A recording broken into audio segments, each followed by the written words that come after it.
discussion began the study of the Pythagorean concept of the soul. Tonight we wish to advance that a little further, developing from the concept of the 47th proposition and its right angle triangle. We have already learned from this figure that the symbolic design is not equilateral, but is a triangle of one right angle and two acute angles, with one side estimated as a unit of 3, the second as a unit of 4, and the hypotenuse as a unit of 5. And that these together constitute a most important number, for the sum of the square of these numbers is 50, and the sum of the square of the 3 and the 4 equals the sum of the square of the 5. Now with this formula, which probably will soon disappear in our thinking, but should nevertheless be kept in the background as a key to the entire subject, we must proceed to the fact that the Pythagoreans held certain secret and valuable keys to the mystery of the human soul. That these keys probably came from Asia, and certainly were taught by the Orphics, and later, after Pythagoras, passed to Plato, Socrates, and finally were rather beautifully systematized and summarized in the writings of Plutarch. Thus we begin with a field which has unusual vitality today because of our ever-increasing interest in psychology, which we have defined as the language of the soul. And from the Pythagoreans, we gather certain information which should be of interest to psychologists. And in most of the systems which have been developed in this field so far, there is a broad indication that these earlier sources have been neglected, and therefore that certain basic definitions, which not necessarily should be accepted, but which should certainly be considered, have not been given the weight or attention which they deserve.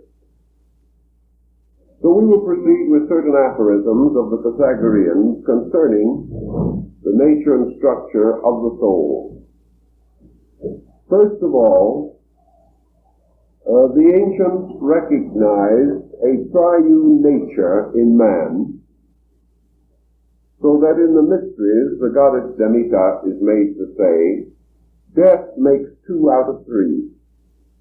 This is a peculiar statement, but indicates that at death a part of the triad or trinity of the human personality is lost, or is cast aside, leaving 2 parts.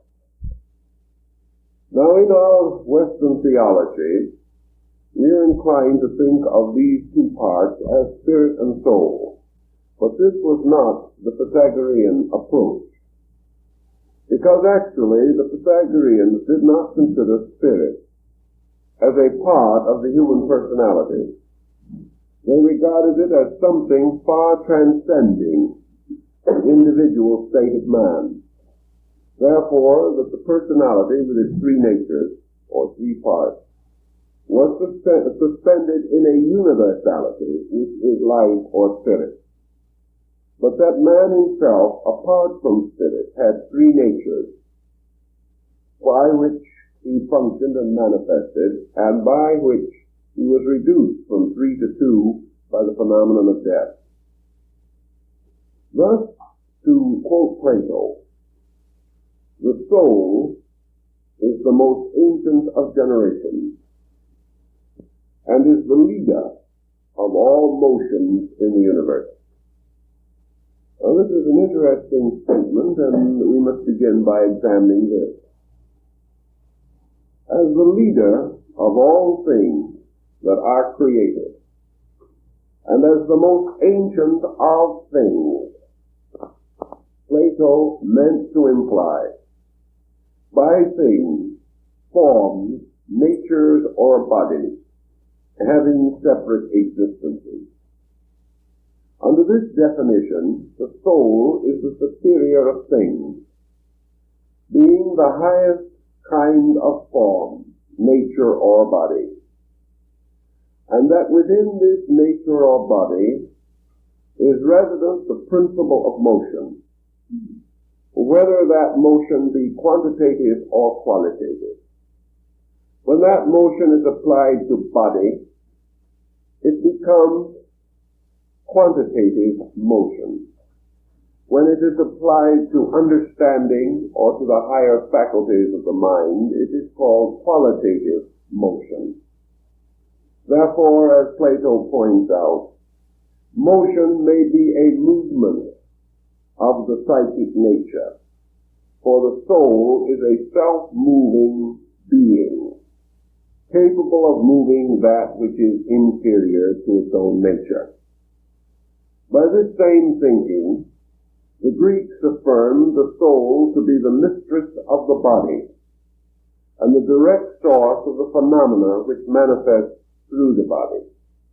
Plutarch, following in the ancient path, insisted that all things about the body which have qualitative or quantitative significance are due to the activity or motion of soul.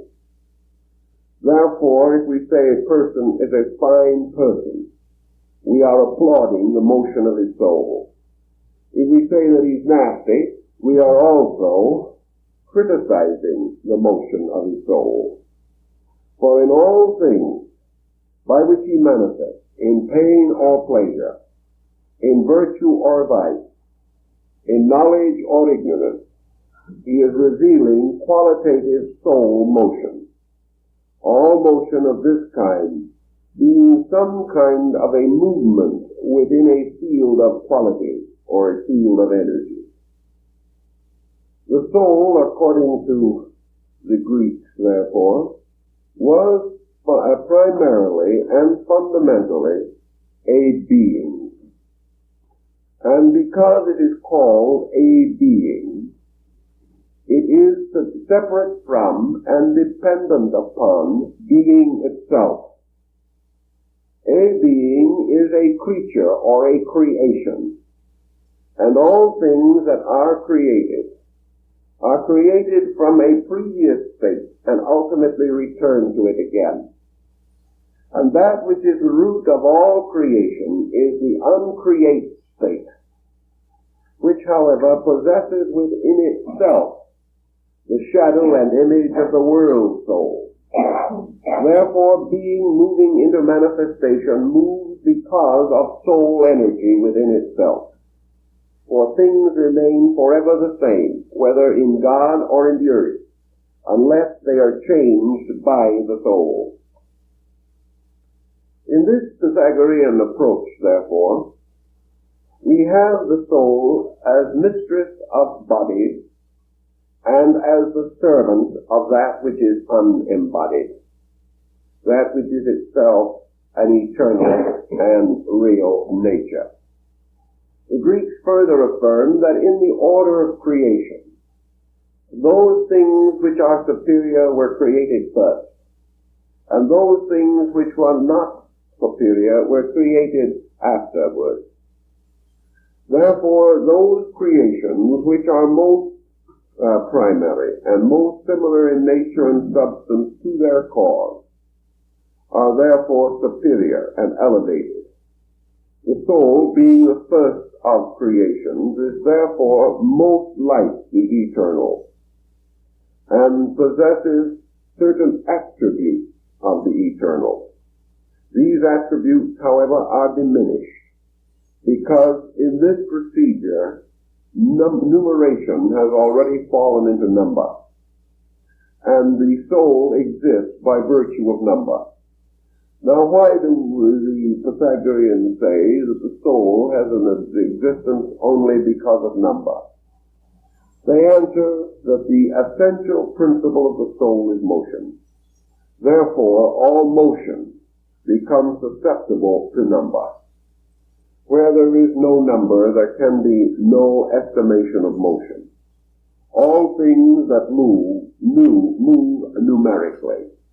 They move in some way, and we try to estimate that way. If they move from one place to another, we measure distance. Or if they move from themselves, we measure velocity. All things that are moved, therefore, come under some form of mathematical estimation, because they must move in place, or in nature, or in condition. They must therefore also have environment. And so, being a thing can only be a thing because somewhere there is an absence of that thing. The only being that cannot be accompanied by the absence of itself is eternity in its own nature. Thus, to have motion, a thing must move. It must move in quantitative interval, which is called place or space. Or it must move in qualitative interval, that is, in condition, kind, or nature within itself. Motion being the primary attribute of the soul per se, or in its own natural and inevitable nature. It is said in the rites of the old mysteries that the soul is a wanderer, that it is forever upon a road, it is forever traveling. And as Plotinus tells us, the motion of this soul is wandering and staggering, as though it were intoxicated, or sick, or ill. It is interesting because, as we find out later, there is a reason for this erratic motion of the soul. The ancients, therefore, made up the triad of man with a body and two soul natures. There was a twofold soul. And this twofold soul represented the extensions of its own quality. The soul, as the a being, was polarized, as all beings must be. Only that which is eternal being itself is without objectified polarization. The soul, then, has of itself two natures, and was termed by the Greeks either the rational or the irrational nature. Now the soul, by the attainment of one of these polarities, becomes responsible for certain agitations or activities. A soul is said to be rational if by its own nature it verges toward a superior state. It is said to be irrational if by its nature it verges toward an inferior state. Thus the soul, united with the mind or the intellect, is commonly referred to as the root of understanding, and the soul, united with the body, is referred to as the root of passion. Now, the terms understanding and passion are not necessarily to be immediately differentiated as good or bad. Understanding may cover a very wide gamut and is itself polarized into both good and bad. Passion also has a wide gamut and is polarized into good or evil. For example, joy is a passion of the soul, and not necessarily to be regarded as evil. And the scheming of the plotter is a kind of understanding, which is a negative pole of the union of the soul and the mind. The difference of these polarities, therefore, lies essentially in the energies used by the soul. When the soul uses what is called intellective energy, its polarities develop on the plane of thought, or of ratiocination of some kind. When the soul is united with the body, its energies move on the level of emotion. Therefore, we have a new set of polarities, thought and emotion, which we recognize very commonly in psychology. Yet at the present time, many schools of psychological thinking do not differentiate between mental and emotional soul attributes. They consider them as both arising from a common source. And they consider that thought perhaps is moved by emotion, or emotion by thought. They do not recognize, as the ancients did, that two complete machineries or chemistries are involved in these polarities. Thus we may say that the natural tendency of the soul, in seeking wisdom, or in seeking improvement, is to ally itself with understanding and bestow motion upon understanding. So understanding in motion is called the rational soul. When the soul verges towards body and motivates body, this motivation is called the irrational soul, or the passional power of man. For passion is body moved by soul.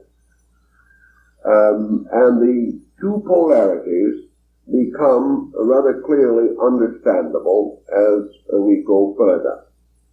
Now, the body, according to the ancients, being corruptible of its own nature, must ultimately be restored to the elements from which it came, which are the earth. The soul, though having a greater and more intense life, was held by the Pythagoreans to have a certain corruptibility.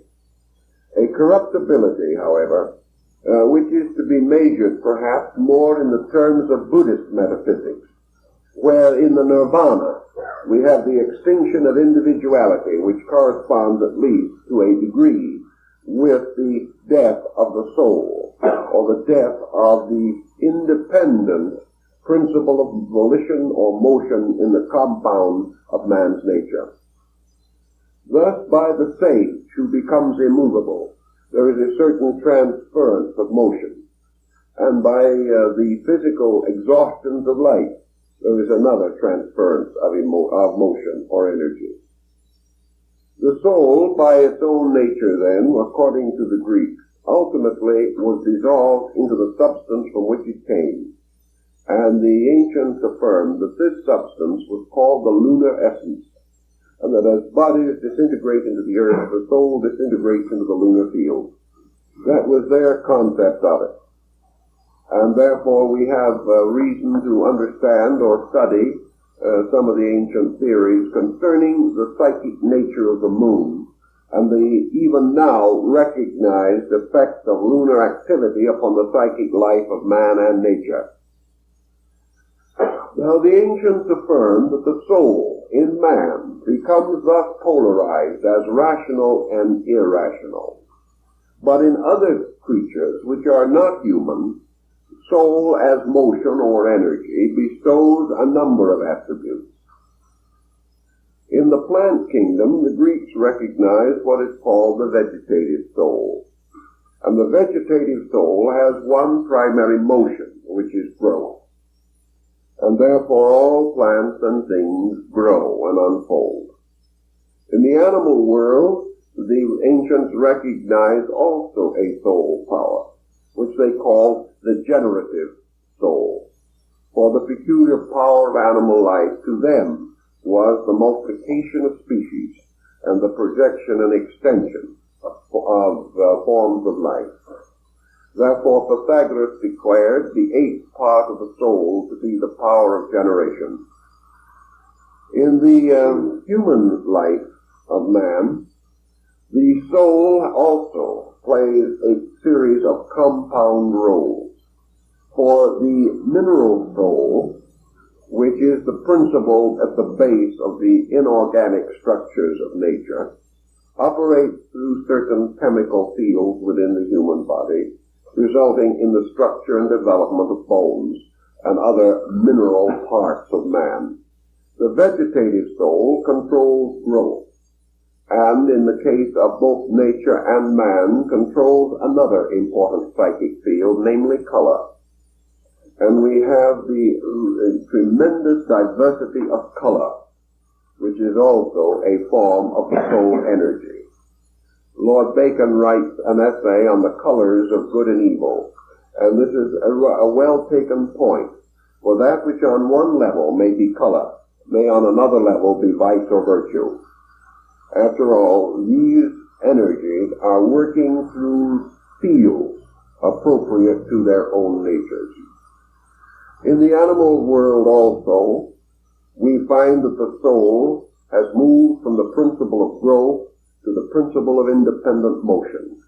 Therefore, we have the motive soul in man likewise, by which the body is able to move and to fulfill the various phases of activity, such as those trades and crafts requiring the skillful use of the body, or in the case of the athlete, in the training and disciplining of the body.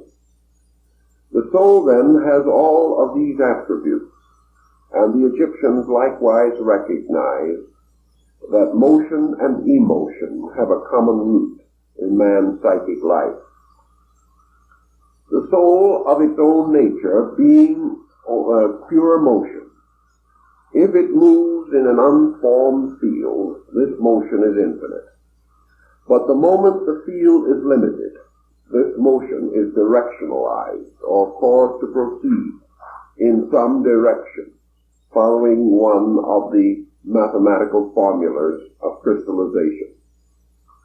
So in the Greek thinking, and in the Pythagorean thinking particularly, and this also follows very far in the Socratic dialogue, the individual is regarded at this stage of his growth as coming into the world with a soul which by its nature and propensity may have three kinds of life simultaneously.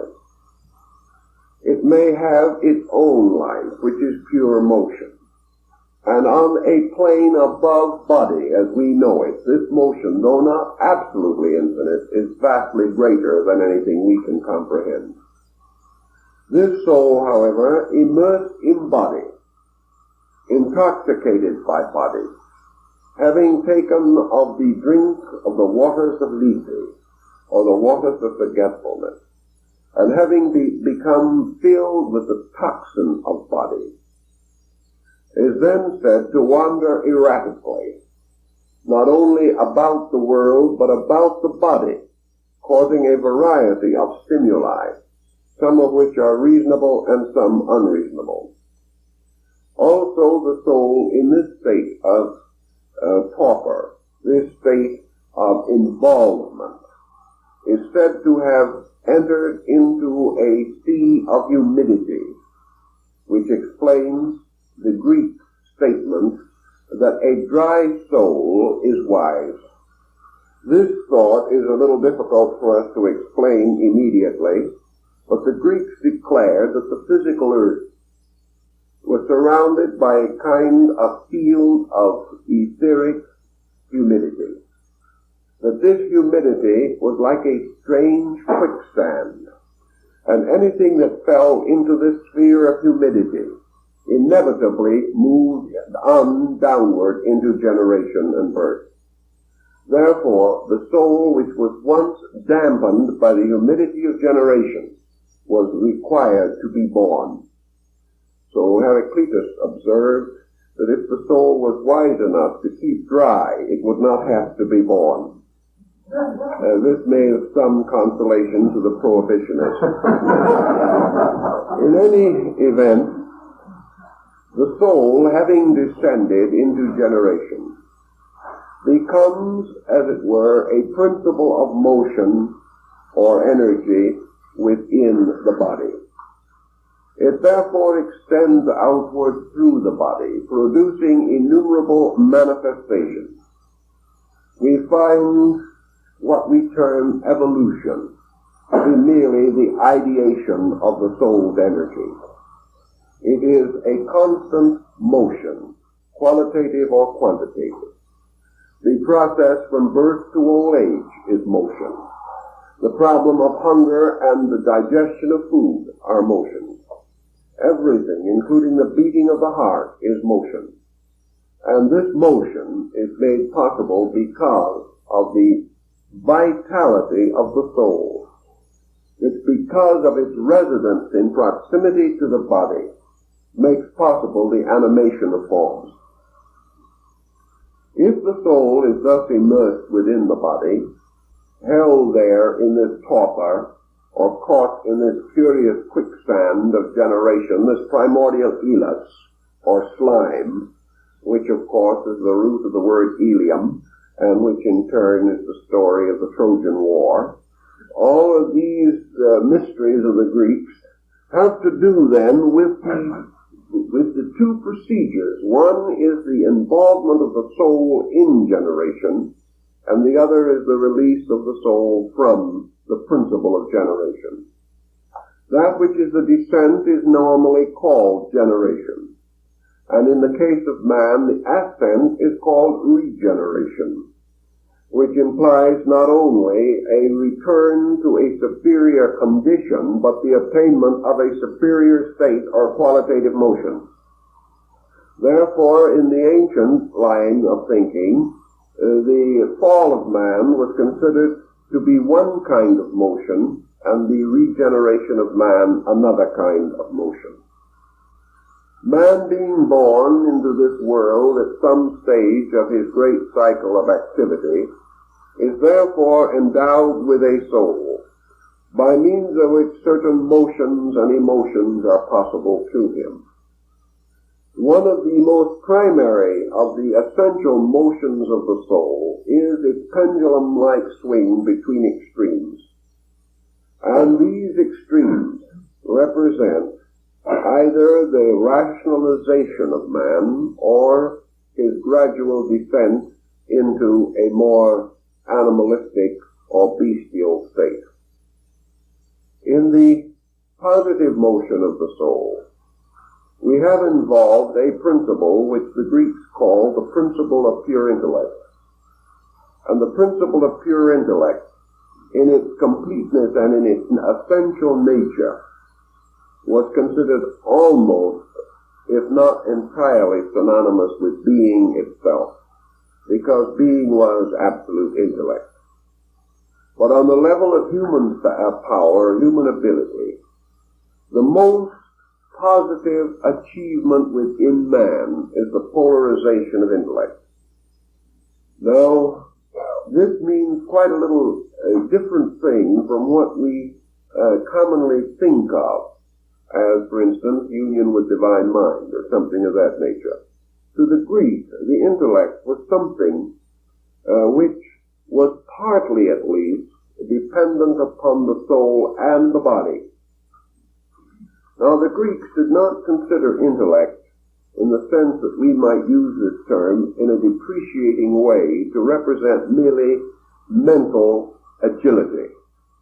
A concept of intellectualism is not implied. Rather, by intellect is here understood a statement of the apperception of the workings of the universal mind itself. Man, therefore, has within him a potential, a seed of capacity to think with deity, to think with God, to think the thoughts of God. But this potential lies dormant in him, because it must be energized. And the only way in which it can be energized is through the power of the soul, because the soul wakes it up, gives it power, gives it purpose, and variously, as Plato says, agitates it. If it is not so agitated, it remains only seminal or seed-like. The same is essentially true of body, because body is a seed likewise, this seed existing in a condition which we call matter. If the soul verges toward the body, it energizes the seed of body, producing what we may term the growth of bodies or forms. Of these forms there are two kinds, one being termed rational forms and the other irrational forms. Rational forms are those which have within themselves, when developed, certain powers of knowing. Irrational forms are those which, when developed, become bodies but are not of themselves rational. And the human body is regarded as an irrational form, because while it may have and does have kinds of mind within itself, and each of its cells contains an intellectual seminal unit, the body as a totality, when perfected and mature, is still not self-governing. The body of itself is a shell, a wandering thing, and without being ensouled, it is mindless or soulless or beingless. It is a moronic thing. It is a mongoloid type of thing, something that has no purpose. As we observe when for any reason the mind is diseased or destroyed, with it departs the grandeur or the nobility which crowns and makes important the fact of the body itself. So the soul, by the processes of generation, has been required and as part of its natural function. It energizes body, strengthens it, matures it, develops it, and brings it to its various faculties and dimensions, giving it also within itself a sensitive field, a field of neuronic energy, or the power of the nervous system. And this field, and this wonderful tutoring and care by the soul, causes the body to achieve a state of utility, a state of value, a condition in which this body has not only its outer form, but a series of inner incentives. To achieve this purpose, soul unites itself with the principle of body, in so doing voluntarily sacrificing its own nature. In this union with body, therefore, it becomes immersed or absorbed in body, and is released again through the growth of body. Thus what we call growth is always not an expenditure of energy, but a release of energy. And things by growing do not become weaker, but become stronger.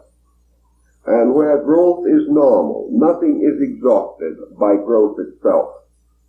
That which is called the termination of growth is brought about by a transition in the psychic polarity of the soul.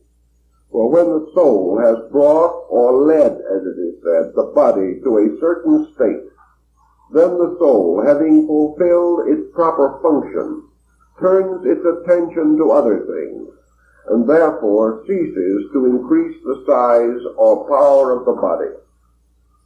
Thus, at maturity, it does not mean that the principle of growth is exhausted, but that the polarity of growth is changed, so that from maturity on, growth moves by a qualitative motion within the body, causing a growth of character, a growth of understanding, a growth of beauty, whereas previously it was concerned primarily with the enlargement or strengthening of the body. The soul normally then reaches its fulfillment to bodily task at what we call maturity or majority. At that time, theoretically, the soul has built a body suitable to itself. If the soul remains associated with the bodily principle beyond this time, that which is its palace slowly becomes its tomb. That which it has created becomes its prison, unless the soul is able to achieve a proper transition from a material to a metaphysical polarization.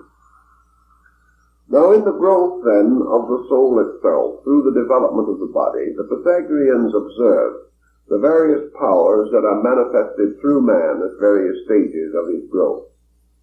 By birth, one power of the soul is revealed, and this power of the soul carries through the integration of the body. At the so-called seventh year, the soul passes into its vegetative power, and the body increases rapidly in size following the principle of growth. At the 14th year, the soul enters into its animal state, intensifying the emotional life of the individual and increasing fertility and the power to reproduce its species. At the majority, the soul is said to be joined to the mind, and by so doing to cause the rise of the intellective nature. Now, this is a beautiful little pattern, only it doesn't always happen. And there are individuals whose souls, because of the destiny, for Plato says the whole world moves upon the spindle of Nemesis, destiny doesn't always permit, or does not by organic quality release the soul at proper time and under proper conditions. And the Greeks affirmed that this release has to be accomplished many times, and the probability of the individual attaining it in any one life determines on the practice. It is determined by the practice he has already had in previous lives. If it is the habit of the soul to be released at majority, it will be. If this is the first time it is trying to be, it may have quite a little difficulty making it. But in any event, the soul, by nature, therefore, devotes a certain time, a certain part of its own nature, to the perfection of body. And in this work, it builds body according to formula. And body, prior to a development of the internal rationality, was by the ancients not regarded as a self-responsible agent. And all creatures in which there is no conscious union between the soul and the mind are not held to be responsible for conduct. Therefore, small children were not so held, because they lacked what we term maturity. The soul, passing into its natural development, therefore, then goes on to follow through another cycle of 28 years, which constitutes its birth, growth, adolescence, and maturity on a mental level, so that the complete development of the being is supposed to require twice 28 years. By the time of this double cycle, the soul is said to have not only ensouled the body, but to have ensouled the mind, or the power of reason, and to have brought the nature to understanding. Therefore, 21 is the age of voting, and twice 21 is 28 rather, is considered the full development of the body, and twice that is the age of psychic majority. The 21, of course, is the beginning of the mental cycle, which lasts for 7 years and terminates at 28. But twice this is supposed to be the birth of understanding, or the second maturing of the individual. In this concept, of course, we then affirm or assume that having completed its processes with the outer nature, the soul then takes over the generation of the inner life. This generation is the positive pole. The soul is now verging toward understanding. under normal conditions, assuming that there were no pressures, no unreasonable obstacles presented of an artificial nature, the Greeks were of the opinion that the soul, properly and normally permitted to function, would in twice 28 years bring the individual to a balanced condition of internal and external living. Opposed to this process, however, we have the incidental or accidental circumstances of life. We have systems of culture. We have industrial concepts. We have numerous and countless restrictions placed upon the normal growth of the soul. Now, whence come these restrictions? Why do we have them? Well, they in themselves are motions, whether they are releasing or binding motions. And no institution or no system or no thought, nor religion, nor philosophy can exist in the world without existing by virtue of the soul. Thus, the Greeks were of the opinion that when the soul, having achieved a certain majority, is then not released, is not tutored and aided, is not supported, it may then not make this transition from one state of growth to another, and instead of moving upward, moves again downward, and uniting itself with a now highly organized body, produces a series of manifestations which we term materialism.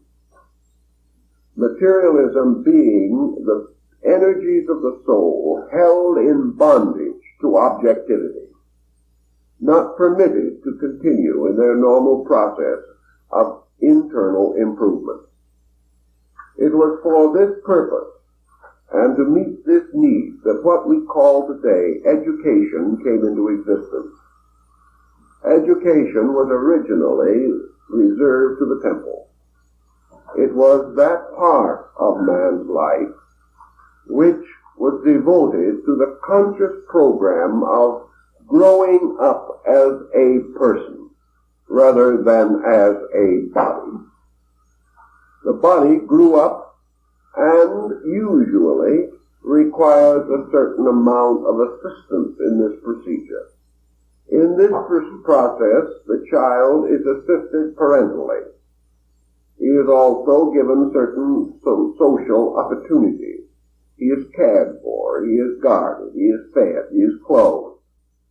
And he is encouraged to achieve that kind of education which will adjust him for a physical existence. Therefore, he reaches majority with certain skills or aptitudes suitable to maintain his livelihood.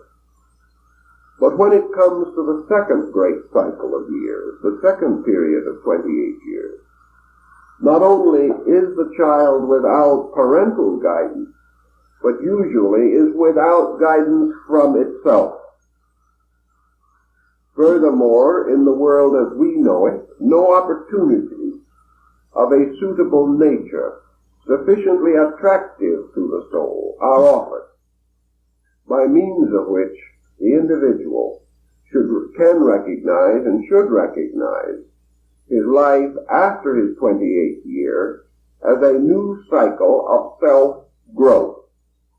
He assumes that by the time he has worked his way through the university and perhaps gotten his master's and his doctorate, he's had education enough. He has, as far as that part of his nature which is the compound of soul and body. By the compound of soul and body, he has, by the time he finishes the university as he knows it, achieved a full measure of education. But the ancients pointed out what we are beginning to learn, namely, that this young person can leave the university and 5 years later be a hopeless neurotic. In other words, he may also become a delinquent. He may become a criminal. And perhaps being more fortunate than this, he may simply be miserable for the next 50 years. He may not have any serious symptoms, but neither does he show any serious symptoms of improvement. He just goes along living haphazardly, feeling that he is schooled, he's educated, and therefore that it is up to him now to build his life. He does this without understanding, without wisdom, without direction, and without adequate incentives to these things, this being the most important factor of all.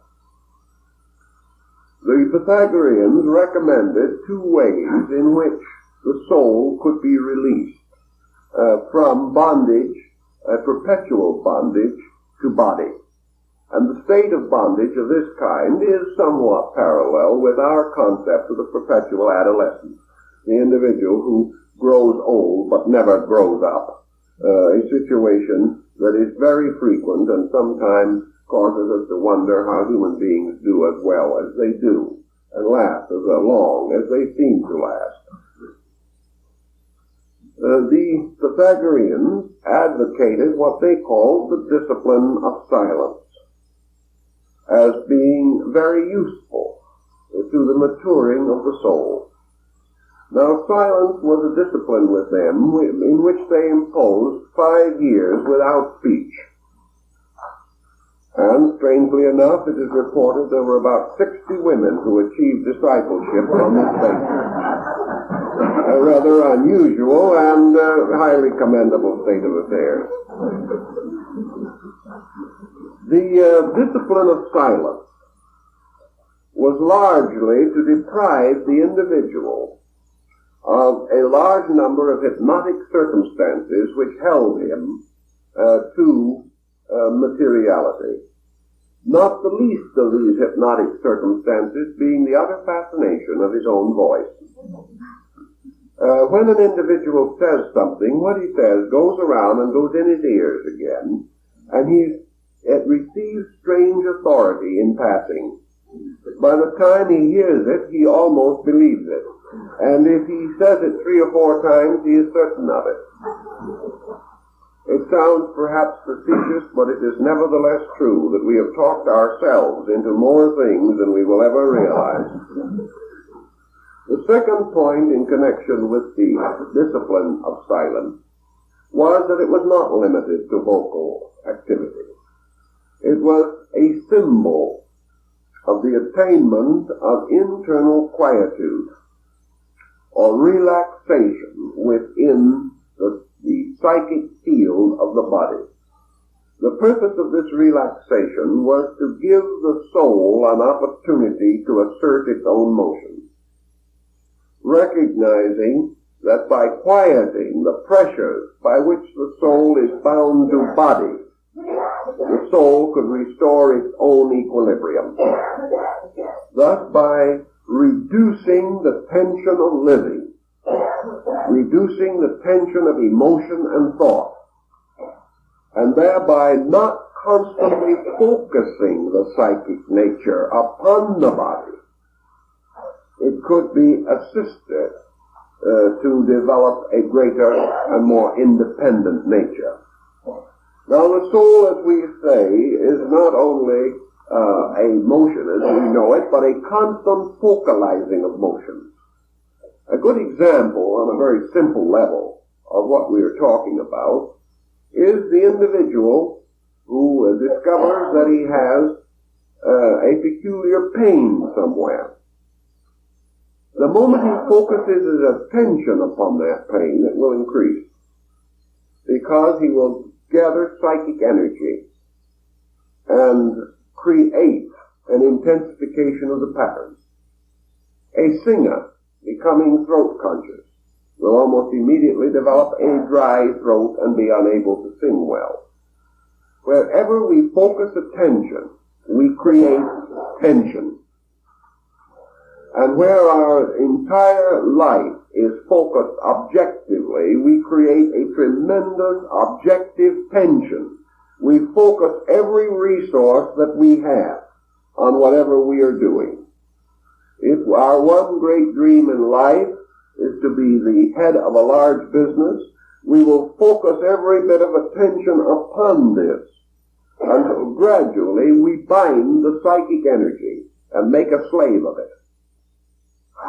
In other words, we take the soul, which is a being superior to body, and we chain it in servitude to body, making it a slave of objectivity alone. If we are successful in one-pointing this psychic energy until it becomes a tremendously intensive force, we are termed especially successful. Because when we do that, then nothing can stop us. And we are going to succeed because we have determined to succeed. So we gradually develop into outstanding successful failures. Our digestion goes, our friends leave us, our relatives can't live with us, but we are a success. So we have ulcers, and we have nervous breakdowns, and we go to a premature end because we have been so wonderfully successful in being unnatural, being abnormal, or perhaps more correctly, as not quite so flatteringly, subnormal. For as long as the soul's energy is directed into body alone, we are subnormal. In this also, we recognize what is termed the passional power of the soul. Because once it is intoxicated by body, it becomes a tremendous, blind, driving force, which we call ambition. And ambition is a motion. Ambition is a tremendous psychic energy. And this energy drives like a heartless taskmaster. And this energy drive is a phase of the suffering or condition of the deluded soul. The soul, having been captured, having been intoxicated, having lost all vision and perspective, releases its energies in these erratic pressures.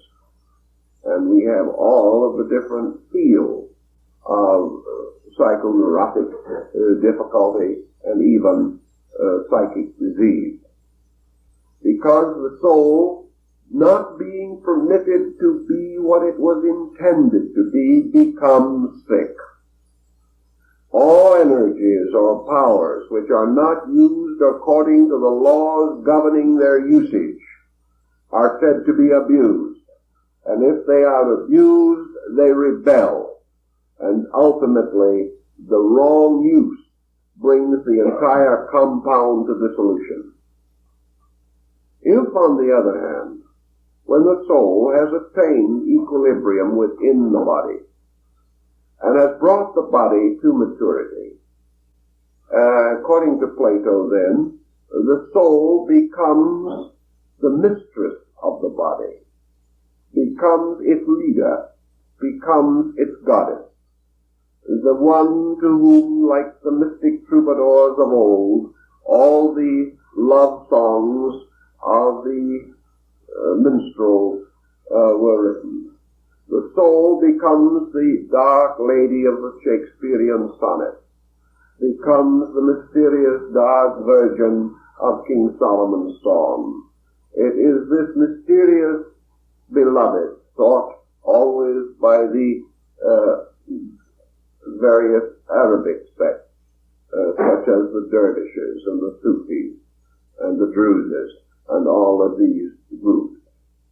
The soul then finds, or should find, the body at its feet, adoring it, and recognizing it as the Virgin Sophia, the great mother of the body, and the great guide and guardian of the body. And the soul, of course, in its own proper nature, is symbolic of the sanctuary, of the ecclesia, the church, the cathedral, the temple, the mosque. All these are soul symbols, symbols of internal sanctuary. The soul, having thus achieved its proper purpose, and presuming, which is not very generally so in these days, that it has reached its equilibrium, having achieved that which was necessary for the body. The soul then verges upward toward union with understanding, or toward union with the rational part of the nature, in so doing achieving the vitalization and motivation of the inner life of the being. Now, we have to pause for a moment to discover something more about the nature of the soul, because in the Greek and also later in the Neoplatonic mysticisms, the soul's position in its own essential nature was very important to this discussion. In the great Platonic triad of the one, the beautiful, and the good, the soul is the beautiful, because it is motion. And motion, according to the ancients, rhythmic motion was the most abstract and perfect symbol of beauty. The soul of itself generates from itself nothing dissimilar to itself. The soul as the first of beings, the most perfect of generations, therefore of its own nature, does not generate dissimilars, but is one of those ineffable blossoms suspended from being, which become the source of beauty and of order and of harmony in the world. The influence of the soul even upon body is to bring it to normalcy, to health, to equilibrium, to growth, to manifestation, so that the healthy body is even to the artist the most beautiful of all forms in nature, the most perfect, because it is not only a magnificent unity, but it is also a transcendent beauty, and being beautiful, it is necessary, and being necessary, it is beautiful, because all beauty flows through the fulfillment of necessity. And that which is absolutely sufficient to its own need is beautiful. This was another rule of the ancients, because that which is sufficient must in all of its parts be related symmetrically, aesthetically, and harmoniously. So we know that the lower power of the soul, when transmuted and transformed, that from what is called the generative or irrational phase of the soul comes the supreme irrationality of man, and that is the adoration for the beautiful. And also what has been described by Voltaire as the most erratic of all attributes of anything, love. Because there is no way in which love can be rationalized without destroying it. And yet, not rationalized, it is in itself perfect beauty. So that we have on the irrational end of the soul's development this magnificent development of beauty and of love. Love which cannot be analyzed, dissected, or examined successfully, but is nevertheless completely sufficient as man's most powerful and potentially most divine emotion. So in this we have the power of the soul even in its generative polarity. We have then the concept of the soul as the beautiful. And if love is the emotional polarization of beauty on its highest and most complete perfection, so the most odious and terrible of the emotional perversions of the soul is hate. Hate representing merely the complete irrational or intoxication of the emotion of the soul itself. Therefore, hate is associated with the toxin of body, and the Greeks insisted that no being out of a body could hate. It is a thought, at least, because it is the combination of the absorption of the psychic energy in the conflict of environment, resulting in loss or gain, adjustment or non-adjustment, the false developments of competition and comparison, and all of these things which make hate possible. So hate is the final ignorance of the emotional polarity of the soul. If then the soul is beautiful, and of its own nature is always beautiful, then in its various levels it bestows itself under normal conditions. Mind may be selfish. Mind may be devoted to innumerable, unreasonable opinions, beliefs, and ideas. If the psychic energy is used to vitalize these, then we have just the same situation on the mental level that we have when the soul vitalizes uncontrollable passions on the physical level. It therefore follows that as the soul must build and does build its bodily house, so over great periods of time it must build its internal or intellective house. And this is where we get back again now, having described our problem of beauty, to this little matter of education, which we started on. The Greeks particularly held that there were two complete systems or structures of education. And Comenius, in relation to the establishment of his Pan-Sophic University, which became the basis of our present public school system, emphasized this point also, but not strongly enough for modern educators to have remembered it. He says, for example, that the child goes to school, learns to become a person. The mature individual associates himself with a teacher, a master, a scholar, and devotes the second part of his life to the improvement of this inner part of him. Pythagoras in his school at Crotona, for example, did not teach children. He brought adults together, put them in the first grade, and started them out again.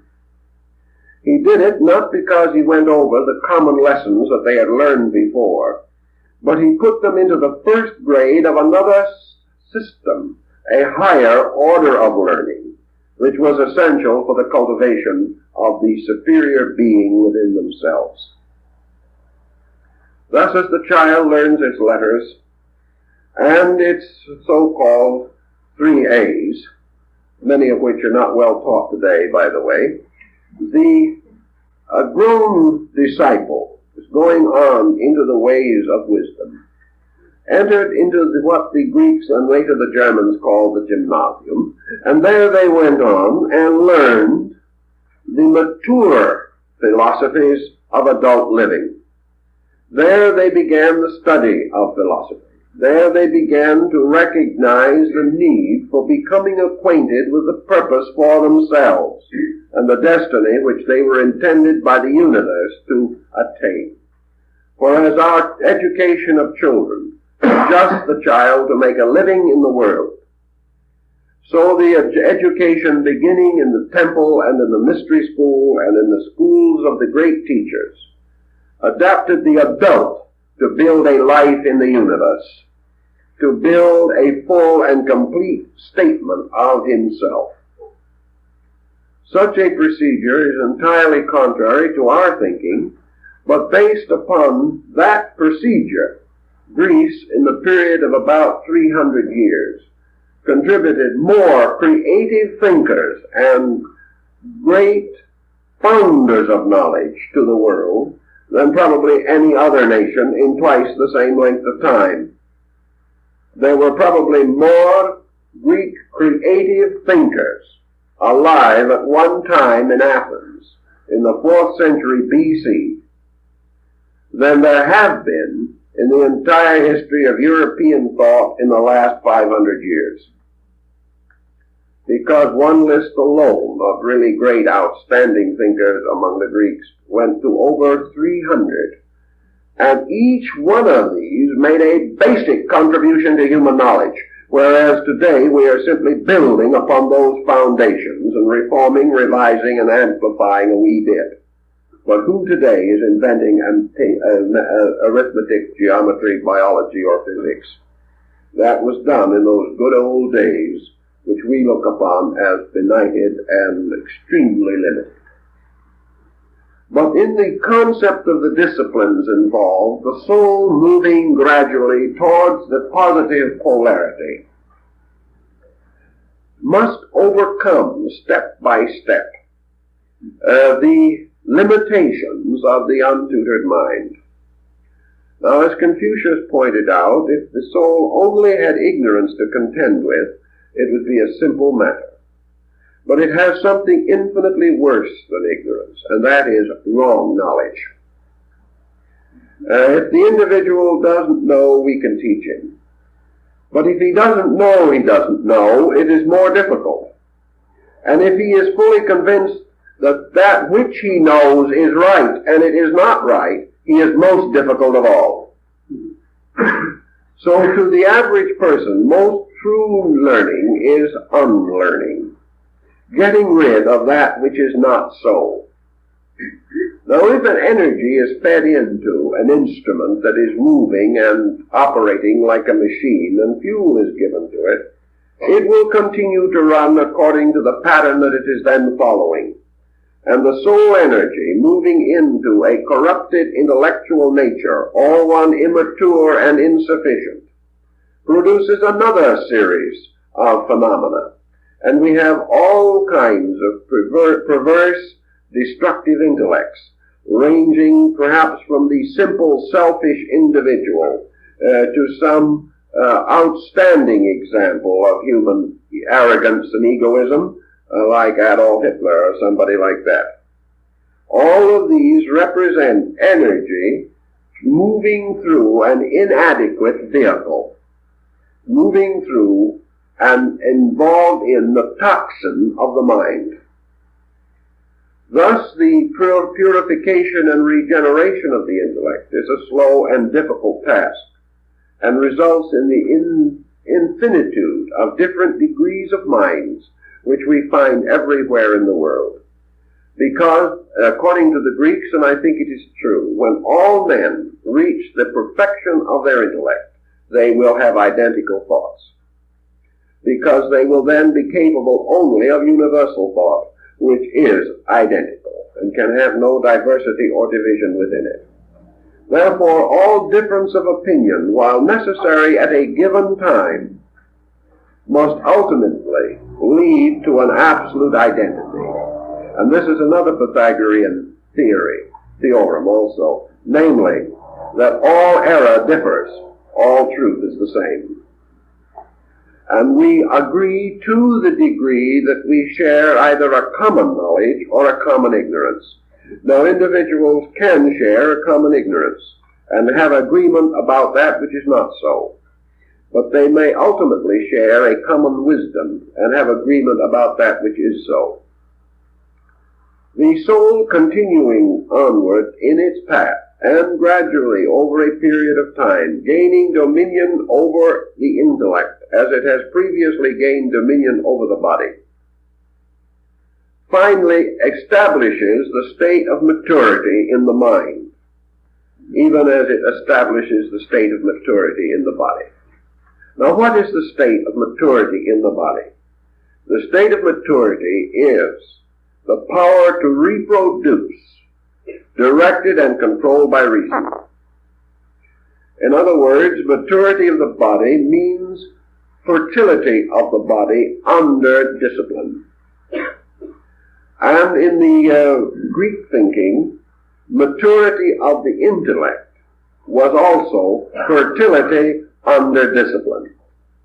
In other words, anything which reaches maturity is capable of bearing life.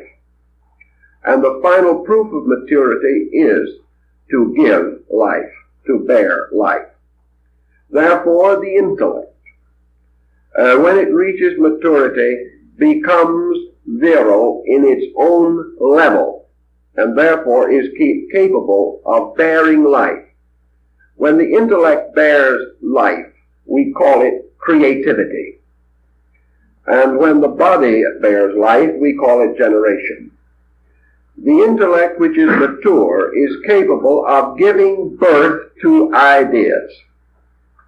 Now, what does it mean by giving birth to ideas?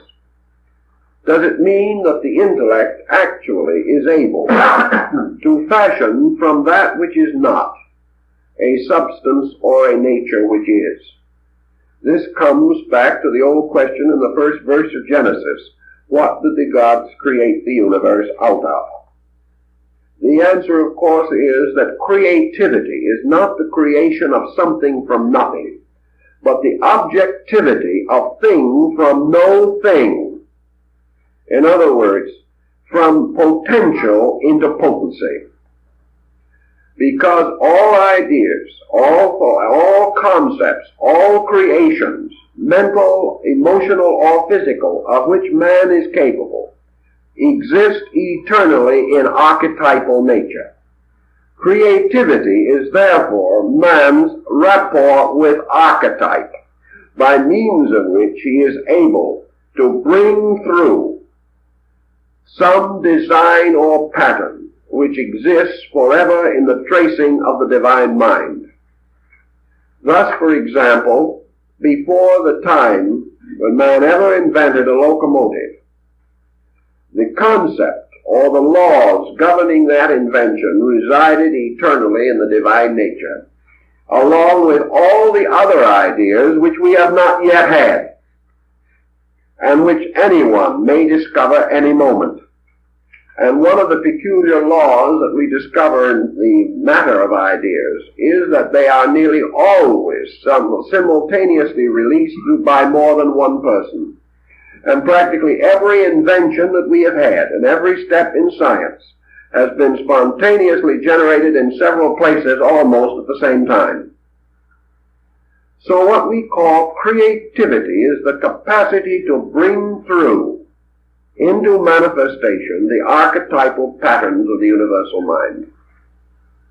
And maturity, therefore, is the power of the intellect to create a mental body for the embodiment of a concept existing in the divine mind.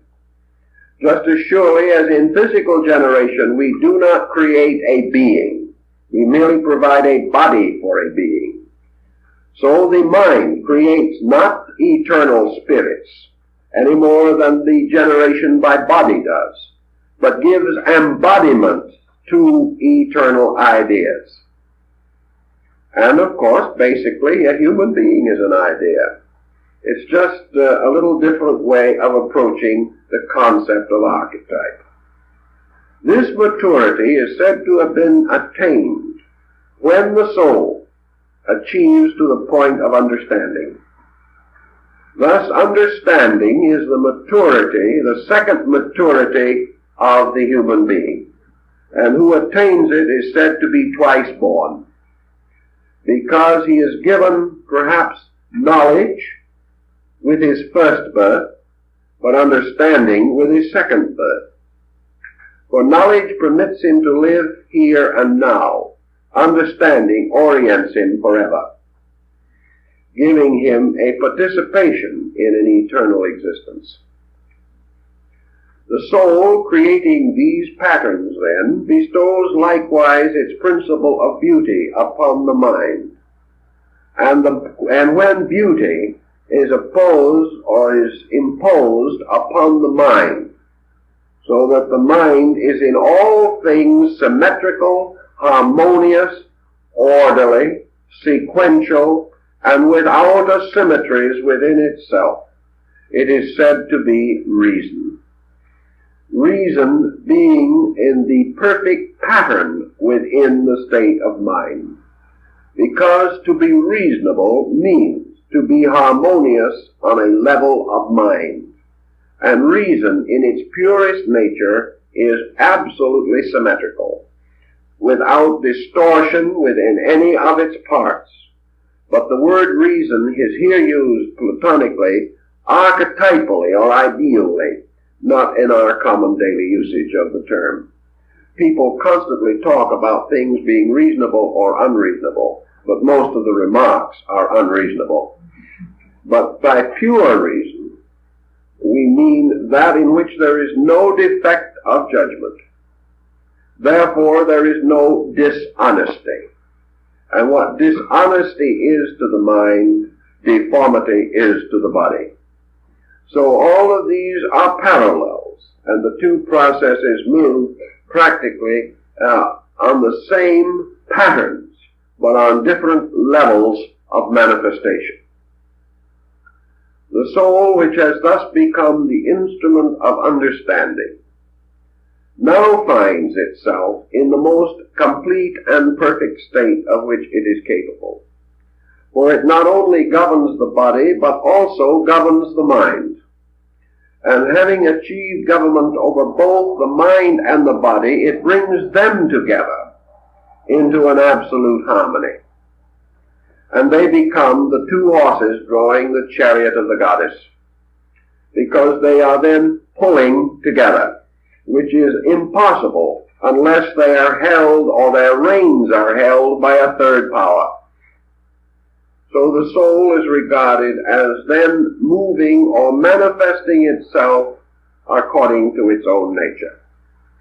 Now when the soul, having of its own being and nature an absolute symmetry, is throned symmetrically in the compound of body and mind, so that it is manifesting its own qualities without restriction or limitation, that nature is then said to have achieved the beautiful, because it has then achieved the perfect expression of the force behind it, and has become a symbol or a design, an emblem. It, to use a scriptural term, bears perfect witness. And because it bears perfect witness, it reveals the soul in all of its splendor. And there are some very wonderful ancient hymns and songs to the gods and goddesses which describe this magnificent achievement, this wonderful state of complete soul or psychic sufficiency. Having thus proceeded, we observe that the soul passes then through the three essential conditions. First, being of its own nature, without polarization, as pure motion. Secondly, moving downward. Thirdly, moving upward. And finally, according to the Pythagorean doctrine, achieving once again equilibrium. Equilibrium being in this condition, or in this concept, a perfect balance of manifestation, in which neither the body nor the mind are in a state of tyranny, nor do they tyrannize each other. All of the mental attributes, then, are resulting from the manifestation of soul energy through mind, the bodily attributes through body.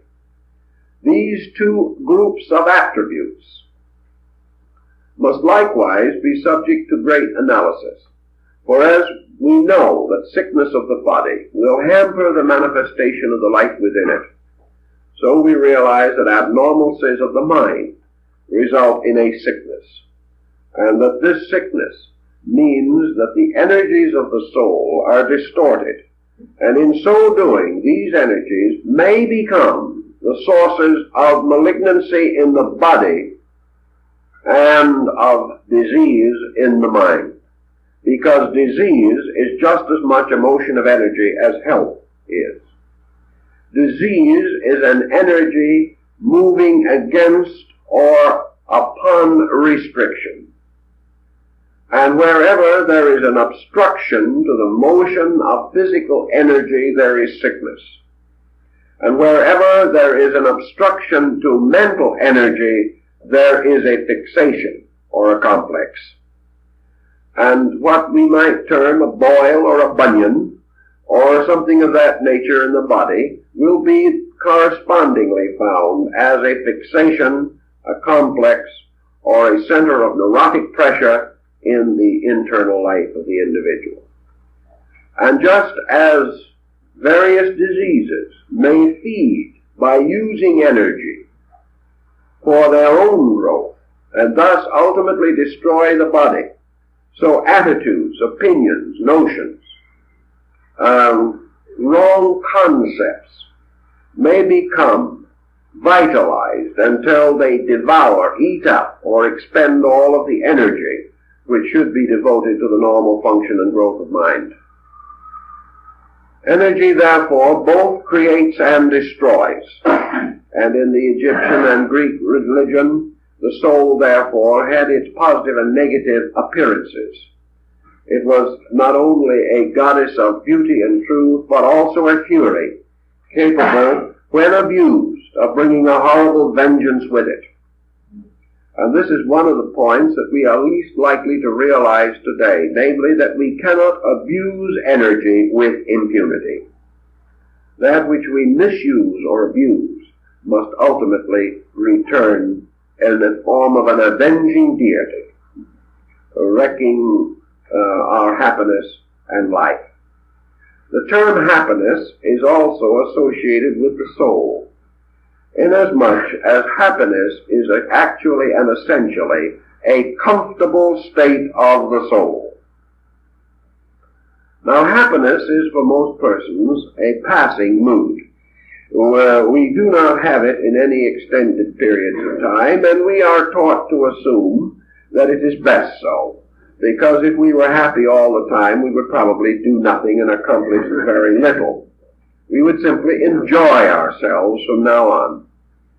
For that reason, a moment of happiness is usually followed by some disquietude of one nature or another.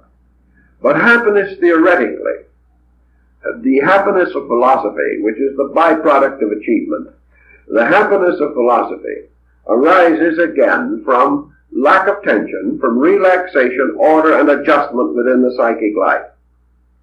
So when the soul fits comfortably into its mental, emotional, physical pattern, it is said to be at peace. And when the soul is at peace, because it has no discomfort within its own functioning, the individual is said to be at peace. And we have a nice term for it, peace of soul. We're all looking for it. But the only way that the soul can be at peace is when the soul is comfortable. Because it is just as difficult for the soul to be happy when uncomfortable as it is for an individual to be happy when walking around in shoes 2 sizes too small. And he is uncomfortable, and this discomfort destroys the natural equilibrium of his various parts. If, therefore, in the Greek philosophy we study this, we realize that what we call happiness comes not from the body, but from the soul. And therefore, that unless the soul is content, there is no security in life. And this brings us another term, security. And security likewise represents a quality of soul motion. That individual who, turning within himself, as the Greeks say, finds within that luminous power, which is the first generation of being, and finding in that power a sufficient light and a source of eternal good, that individual is secure. And all security means to be able to turn inward and find sufficiency. So wherever there is insecurity, the individual is unable to commune with himself. And where he is unable to commune with himself, he must be insecure. There is no external power which can bestow security. We talk of security in old age, and then comes a depression. We talk about the security of our investments, and then comes a bomb. We talk about all kinds of securities, but we're talking about things that can pass in a few hours. The only security which exists is that in which the individual can live consciously in the company of his own soul. That means that when he turns within himself, he finds light, not darkness. He finds an adequate being and not an emptiness. He finds inspiration, guidance, counsel, and not merely a dark, strange fear. If the soul becomes so darkened by these pressures of body, or so completely immersed in mental or material matter that it is incapable of an independent function, its power may be so reduced that the individual looking within himself becomes panic-stricken, because he looks in and experiences the similitude of death. And the most dangerous and difficult of all psychic problems to work with is the one in which the individual, turning within himself, finds death, finds darkness, so complete and so inevitable that he will say to himself, I believe I have already died as far as any reality within myself is concerned. But the Greeks also assure us that the soul cannot and does not die, but it sleepeth. And like Jephthah's daughter, it must be raised by the power of purpose, the power of enlightened wisdom. In the Christian mysteries, of course, the Soter, or the Messiah, Christ, becomes the symbol of universal soul and its redemptive power and its gradual ability to transform all things unto itself. And it is this soul power which, speaking through the words of Paul, says that if it is lifted up, it will raise all other things unto it. Now the soul, having thus a nature and a substance of its own, the Greeks believed was divisible from body, and that when motion and energy had energized all of the conscious powers of man, that the power of the soul was then gradually withdrawn, so that finally pure consciousness took over, and that the soul prepared the being for re-identification with its own inevitable root. Thus the soul was a ladder, also symbolized, and it was also the mysterious jewel of 7 stars, because the ancients considered the solar system the symbol of the soul, with its 7 planets. And they placed this in the middle distance between the earth below and the empyrean, or the sphere of the fixed stars above. And the 7 churches in Asia, the 7 rungs of the ladder of Jacob, all of these are symbols of the soul. For man, striving or climbing to security, ascends through the levels of his own soul, and by the energies thereof, as we find, of course, in that divine Pymander of Hermes. Now, in one more point, we must develop our theme, and that is that we must refer to and mention the numerative power and the relation of the soul to the concept of number, thus getting ourselves right straight back into Pythagoras and explaining certain points. The soul, according to Plato and Pythagoras, is a number because of its own essential nature. It is, by substance and being, an octoad, or the power of the number 8. The soul is called the number 8 for several reasons, and when we discuss the meaning of numbers a little later, we will go into that phase of it. But the soul has 7 powers which are in themselves invisible. And it has an 8th power which is tangible, known by the Greeks as the seminal power or the power of reproduction. So the soul energizes man in 7 ways within himself, and also bestows upon him its 8th power, which is fertility. All of these, then, are the essential numbers of the soul. As an octoad, or a magnificent mathematical pattern, the soul is a phase, or is an exposition of the concept contained in the Greek of the numerative soul of being. We've already mentioned the numerative soul. The numerative soul is that which bestows number. And in the Greek philosophy, every phase of the soul's energization is by means of number. And it can bestow, therefore, all numbers within itself, which are the numbers 1 to 8. But it cannot bestow the 9, which is the number of man, nor can it bestow the 10, which is the number of being. Therefore, the soul falls short of the totality of man and of being. Yet, being superior to man, by nature and generation, why does it fall short of man?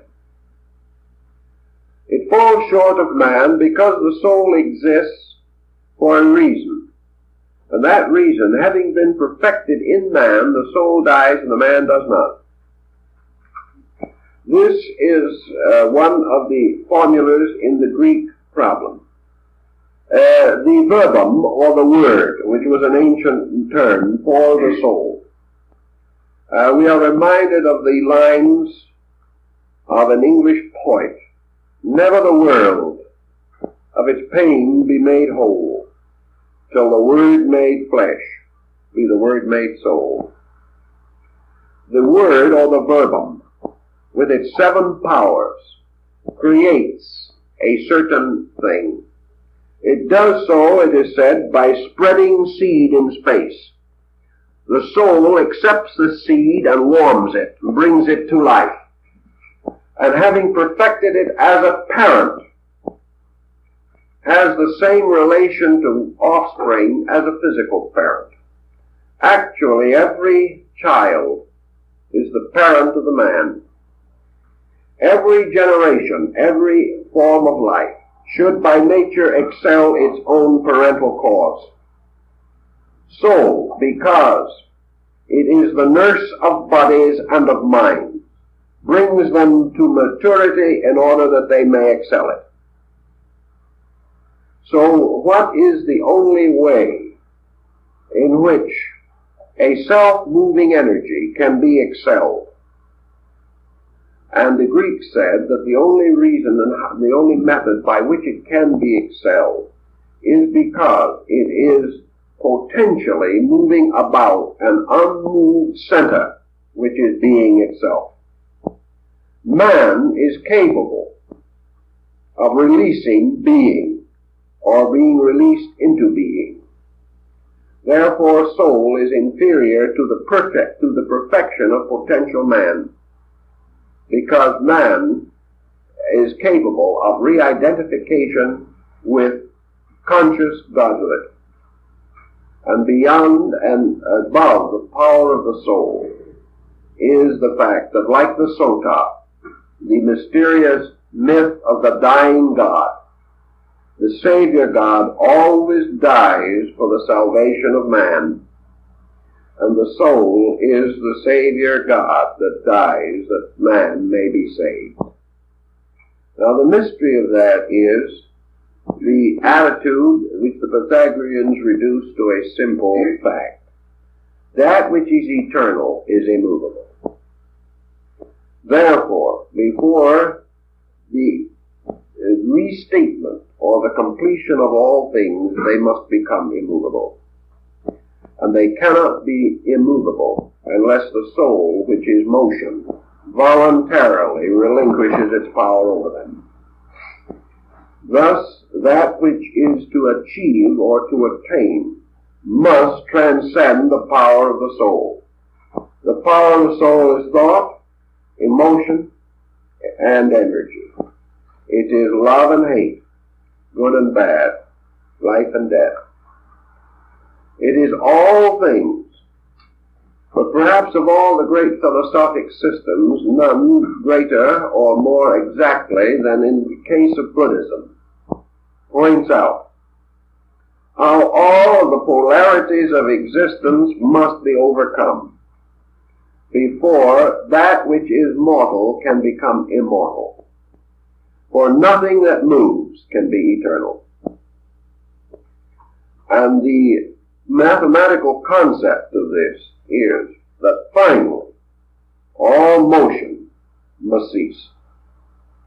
And in the complete cessation of motion, you have the state of eternal reality.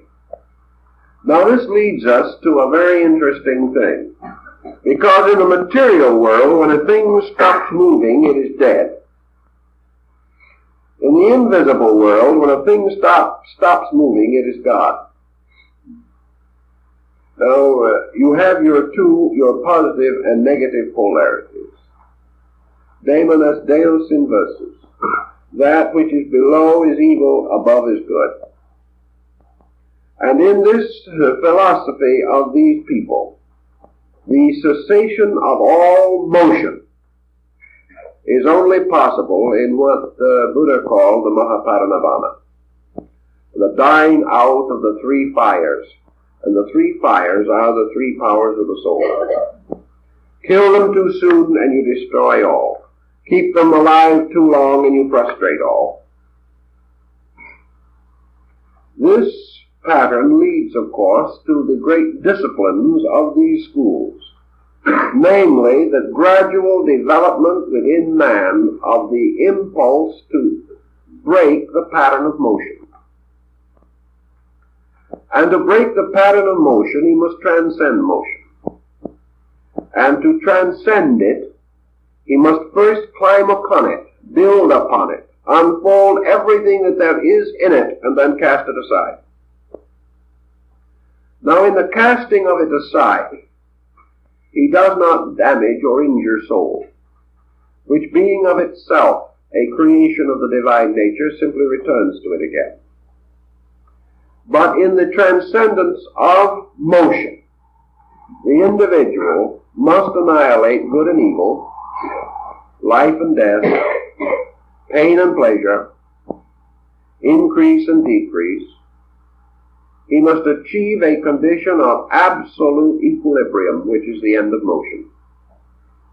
Therefore, the soul, when it has achieved the fullest expression of its activity,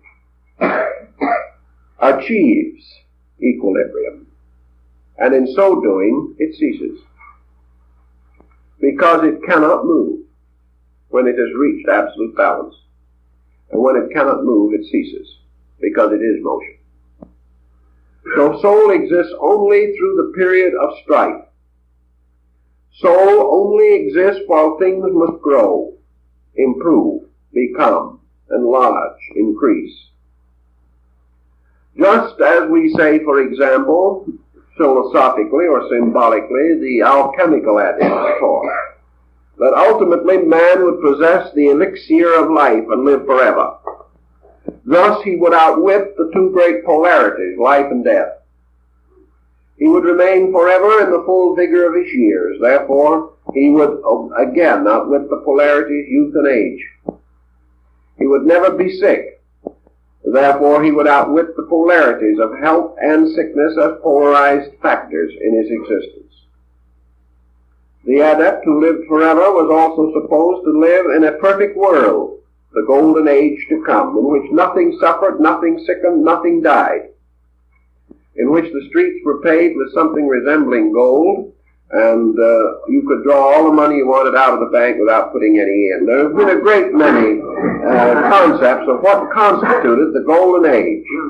To most people, it's the time when they stop work forever and enjoy themselves and have no want and live in a glorious socialized paradise in which everyone is equal except themselves and they are superior. That is a concept. But there will be no sorrow there. There will be no parting there, which is almost another way of saying no polarity. Now this condition, which lies in the subconscious symbolic patterning of the human being, is obviously a static state. And we are warned against such states as being most destructive in our thinking and in our conduct, because we must be active, not passive. Yet our total concept of existence is foreverness of peace and happiness. We know, for example, that no one could ever be happy forever in a polarized universe. The individual could not be forever content in a sphere of action and reaction.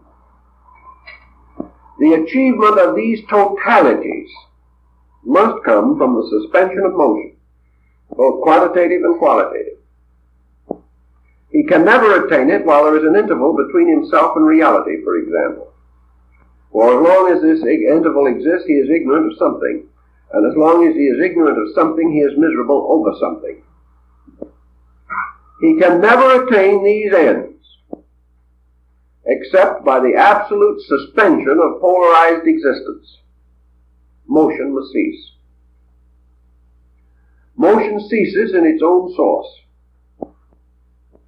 Wherever motion ceases in form, we say death sets in, which is disintegration, and we regard it as a most unhappy circumstance, even though disintegration itself is full of motion. But the philosophic death of adeptship, or of the nirvana, is the absolute transcendence of motion. That condition in which being is reaffirmed, and all growth of man in nature is toward this. Because ultimately, the only reason why he seeks beauty is because beauty in itself, because of its complete orderliness, is a diminution of motion. Where there is beauty, there is no conflict. Where there is no conflict, there is no exhaustion. So gradually, by eliminating all deficiency and reducing all superabundance, the end of the entire program must always be equilibrium. And equilibrium means that the soul, having brought all parts of the nature into perfect order, that its primary purpose, which was to move toward order, having been fulfilled, no more motion is possible. Because there is no more motion conceivable beyond the ultimate move by which a being is re-identified with being itself. Being is not immovable, but it is with complete suspension of motion. Therefore, it is the unmoved mover of all other things. And that which is unmoved, as Buddha says, in pain or pleasure, that which is itself superior to quality or condition, gradually rises triumphant over the mystery of soul.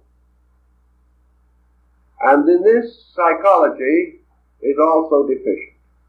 For while obviously and beyond any question of doubt, such a state as we described is an ultimate, remote to us, and not to be conceived for an incredible period of time, either historically or psychologically. Still, all things are either leading in the direction of ultimates or are opposing this direction. Therefore, if re-identification with the suspension of motion is the ultimate state which nature has desired for man, and which therefore is the ultimate good for man, regardless of how he may look at it, then man's growth should be with this recognition or realization somewhere within his own being. And he should recognize the moral value and the ethical significance of integration away from conflict, and that unification, or the bringing together of divided parts, is an essential purpose of his own nature. Motion exists only until this ultimate union has been achieved, And in a state of ultimate union, there is no longer motion. Because things which are one neither separate from each other nor come together. And as motion must involve these processes, quantitatively or qualitatively, motion is transcended. Now we refine motions and emotions. We say, for example, that we will redeem passion and transform it into a gentler emotion, compassion. What is a gentler emotion? Less motion. More quality of motion and less quantity of motion. And when motion becomes all quality and no quantity, it becomes immovable. Thus, perfection is a complete suspension not only of motion but of the need for it. For things having been brought into their primordial and archetypal form, in which the distances between center and circumference are equal everywhere, and these distances themselves have been absorbed and annihilated by the dominance of being, then there is neither going nor coming. There is neither approaching nor departing. The great life of man is a motion of approaching reality. Motion ceases when the end is reached. No man runs after he has won the race. And yet no man dare stop until the race is run. The soul, therefore, gives us the power to win the great race of life. It gives us the means and the energies required to transform and transmute all of the elements and substances of our compound nature, refining them, causing us gradually to outgrow their grosser parts, and furthermore, by soul, permeating all of the elements and substances of bodies, thereby hastening also their own growth. For just as surely as man is warmed by the sun and is nourished thereby, each cell in the human body is warmed by the psychic sun in man. The soul is the nourisher of the atoms. It is the vitalizer of all things. The regeneration or release of soul power and the purification of its vibratory pattern therefore bestows growth or evolution upon every cell, atom, and electron of the human body. And in this way, man takes care properly of his own universe. For just as surely as man depends upon an invisible and eternal source for life and strength, looking toward it hopefully and with faith throughout the entire period of his existence, so the population of man, the cells and atoms of his own body, receive their nourishment and nutrition from the compound psychic achievement of himself. He is their son and father. He is their light giver. And as the growth of man proceeds, great waves of evolution take place within him, and whole orders of life are psychically vitalized. And when he has finished with his psychic energy needs, these energies continue and individualize and bring to perfection every seed which we call a cell within the human body. Thus there is a constant motion of growth. And man, through the improvement of himself, becomes a better God over his creation, just as surely as in space great universal processes are unfolding, bringing man to the destiny for which he was ordained. Thus soul becomes the life of the little lives that are within us. And as animals have group souls, so the cells in man have a group soul, and that group soul is man himself. Therefore we are not only little creatures growing, we are gods over lesser lives. And everything that leads also follows, which was another well-known Pythagorean axiom. So man, following the gods, leads the chain of lives that are dependent upon him. Thus, in this process of the soul's energy, its numerational patterns and archetypes, the soul is impressing its own original design upon all things. When they fulfill that design, they move to the suspension of motion and achieve quietude. And the most ancient symbol, probably, of total being is quietude. And at the end of striving comes peace. And the peace is being itself, the identification of which is the end of man's psychic struggle. Man can assist this task gently, quietly, and without exaggerating his own claims, when he begins to realize the importance of order over confusion, begins to recognize the significant task of integrating himself, and recognizing that the establishment of law and order within his own nature means for him the gradual unfoldment of the good and the beautiful, and the achievement of the necessary, which is the end of his own psychic quest. In this way, by this type of thinking, we recognize the world soul, which is the source of all animate things, or things containing the principle of the anima.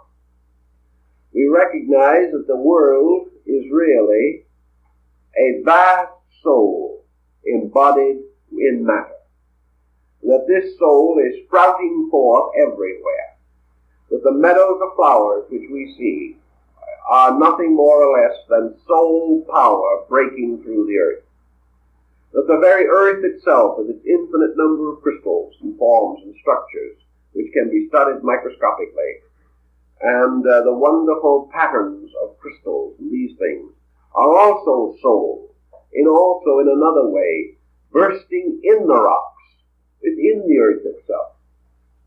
And that as these trees and growing things begin to move, an enormous wave of animal life is again soul bursting into motion, into plumage, into color, into wonderful and innumerable sounds and music and harmony. And finally, this bursting forth of soul reaches man. Man discovers fire, builds shelter. Man begins to trace images of his thoughts upon the surface of rocks. Gradually, over a vast length of time, this soul which was in nature becomes in man.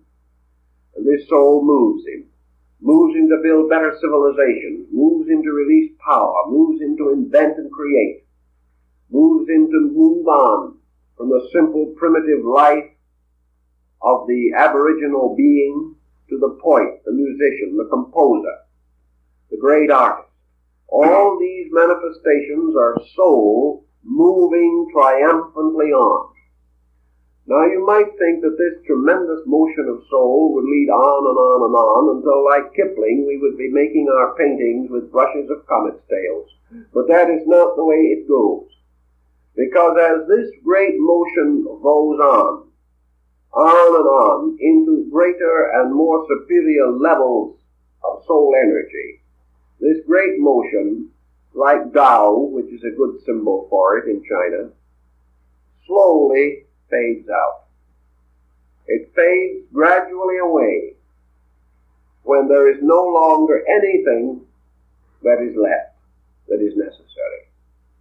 So on the brink of the conclusion of necessity, the soul, which is the servant of necessity and keeps moving the wheel of necessity, goes to sleep in the fulfillment of all things that have been well done. The soul goes to rest in the great psychic field of nature, and its materials are available for other souls, growing on and on. The soul carries the being across the great interval, but having brought this being to the shore of achievement, it does not result in an infinite achievement. It does not spread achievements from one end of space to the other, nor will it end in someone who can conquer the whole solar system and rule it from a blazing comet or a sun. This is not the end, because the end of great soul power is exactly as we find it in the lives of the great teachers.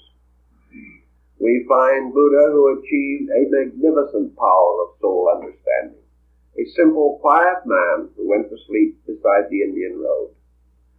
We find Pythagoras and Plato, all these men becoming less and less demanding of life, less and less concerned over what we call achievement, less and less inclined to blaze their way in history. They simply were content to prepare themselves for the great mystery of going home into quietude. So the blazing comes while the soul is in its middle parts. But as it achieves its greater good, it seeks quietude, seeks peace, and gives up phenomenal action, and finally comes totally to rest in the eternal being from which it came. So soul is ever also being liberated from condition. For when all souls have finished their path, then soul itself goes to sleep in the infinite and is one with it again. And this to a great degree is expressed in the northern Buddhistic system into the story of the Bodhisattva. For this great being, the enlightened soul, cannot enter the nirvana until all other creatures have attained. And when all other creatures have attained, then the Bodhisattva also enters into the great peace. And the Bodhisattva, as the soul, must continue to labor until all creatures, through the use of its motions and energies, have attained. And when they have all attained, then all motion ceases, and the power of the Bodhisattva is restored to the infinite.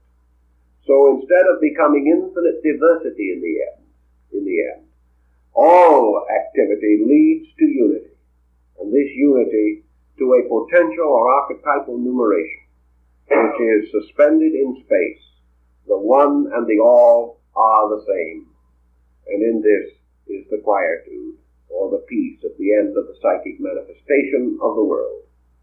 That in substance is approximately the Pythagorean doctrine, so we'll let you go home and meditate on it until next week, and then we will be with you again. And we hope by that time you will all have no psychic conflicts left.